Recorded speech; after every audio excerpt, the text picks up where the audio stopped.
एक गांव में एक लड़का रहता था। वो लड़का पढ़ाई में बहुत होशियार था, लेकिन उसकी पढ़ाई नहीं हो पाती थी क्योंकि वो लड़का अपना घर भी चलाया करता था। वो रोज अपने खेत पे जाता, दिन भर वहाँ काम करता और शाम को वापस आकर थोड़ी बहुत पढ़ाई कर लिया करता था। जब वो लड़का 12वीं क्लास में गया तो सब गांव वालों को ये लग रहा था कि हमारे गांव से यही लड़का 12वीं के मेरिट में आएगा, क्योंकि गांव वालों को भी तो पता था कि वो लड़का पढ़ाई में होशियार है। 12वीं की परीक्षा आई, लड़के ने वो दी और जब 12वीं का रिजल्ट आया तो वो लड़का किसी कारण से एक सब्जेक्ट में फेल हो गया। जब गांव वालों को ये बात पता चली तो सारे लोग उसे ताने देने लगे और उसका मजाक उड़ाने लगे।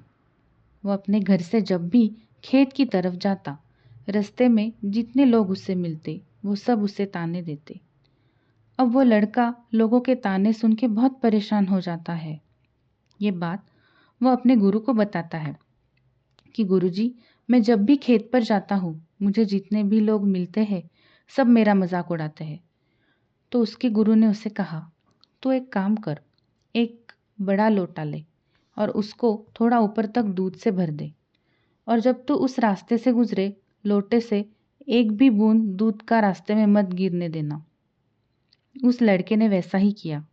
वो जब उस रास्ते से लोटा लेकर निकला तो उसका पूरा ध्यान उस लोटे पे इतना था कि लोगों की आवाज़ उसे सुनाई ही नहीं दी। वो इतने ध्यान से उस लोटे को लेकर चल रहा था कि दूध का एक भी कतरा नीचे ना गिरे। इसकी वजह से उसको लोगों की तानों की आवाज़ ही सुनाई नहीं दी। तो इस कहानी से हमें ये सीख मिलती है कि अपने काम में इतना ढल जाओ, इतना ध्यान अपने काम पे लगाओ कि बाकी चीज़ों का आप पर कोई असर ही ना हो, लोगों की आवाज़ें, लोगों के ताने आपको सुनाई ही ना दे।